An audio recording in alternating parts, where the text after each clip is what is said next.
as we've continued to work in our neighborhoods, we've continued to identify needs. And one of the most overwhelming needs that is becoming evident to everybody is the homelessness and the addiction issue within the south end of Louisville, as well as all of Louisville right now. The only unfortunate thing is there's not a lot of things in place in our part of town to help these people and elevate them to be able to remove these barriers and obstacles to where they can get on their feet again. I know a lot of people will make comments to me such as, well, why don't they just get a job?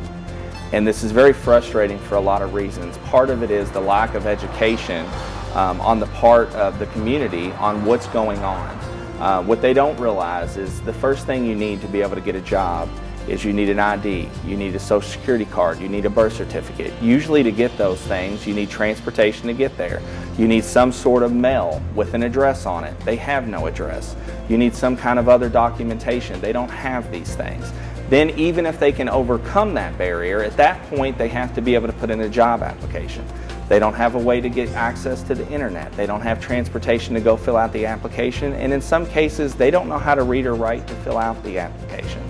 And so once again, this is another barrier that they have to overcome. Even if they can get the position, how do they get there? When they do get there, typically they're going to need a bank account. Do they have a bank account for checks to go in direct deposit?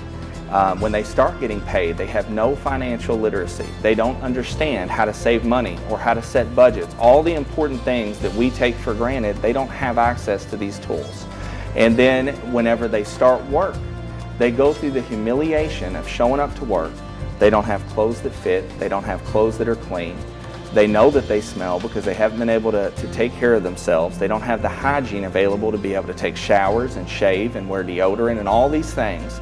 And so they show up to work knowing that people are looking at them, knowing that people are talking about them. And then if they overcome that obstacle, we look at housing. The fact is that they have to save for a first month deposit and a first month rent.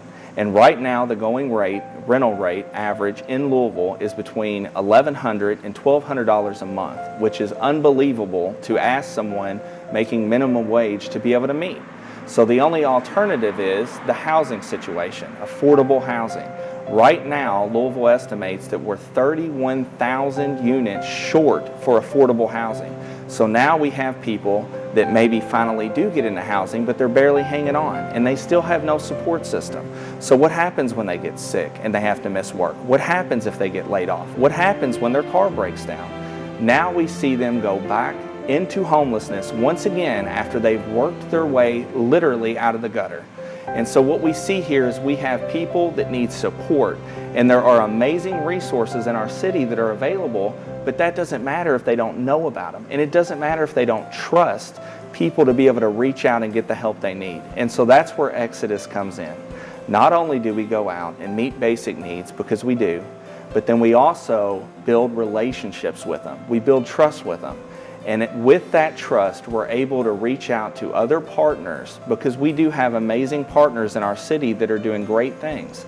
We reach out to them, we're able to connect the dots, and we're able to walk alongside them as they go through this process so it's not so overwhelming. And we try to encourage them in the meantime, because maybe they are getting a job and they are working, but what if it is 6 months before they get a house? We want to see that they're able to keep hope long enough to get into that housing. And I know a lot of people think, well, they're on drugs, or they don't care, they don't want better, and that's not the truth. The fact is that a lot of these people ended up on the street because they don't have family support. They don't have an education that allows them, or a skill set that allows them to get a decent job. And so when they hit the gutter, let me tell you, sometimes the only thing they have keeping them going is to get high, because there isn't hope, and they're trying to numb that. And so we want to lift these people up. We want to give them a reason to stay sober. We want a reason that if they are on drugs, how can we give them the hope that there is a reason to come off of it? Because if they don't see a light at the end of the tunnel, why would we take away the only thing that has given them some kind of feeling or contentment in the meantime? Because the fact is, they're not going to quit using if we don't show them that there is a path that they can be on to get out of the situation they're in. And Exodus wants to provide that hope. And we see it all the time. I'd actually like to tell you a quick story about a gentleman that we worked with, and I won't mention his name, but last winter we were able to get him a job in Riverport making a great wage. We had to help him get his ID from St. John's before he was able to apply for the job. Once he was able to get his ID, at that point he needed a job application. We had to connect him to a temporary staffing agency to help him be able to submit his application. Once that happened, we had to get him a bank account set up. He had never had a bank account in his adult life.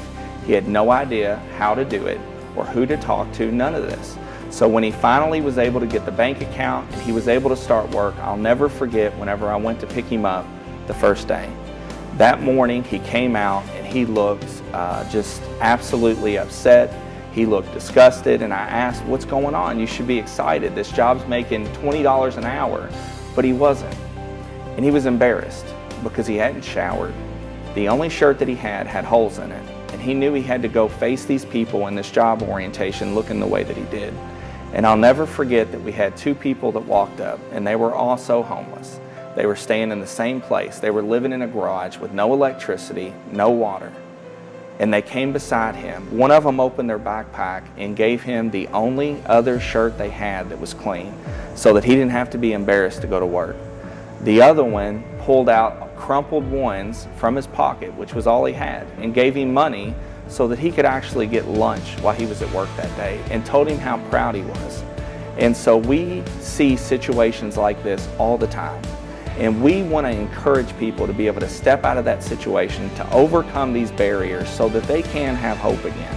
And that's what it is that we're trying to do for our neighborhood.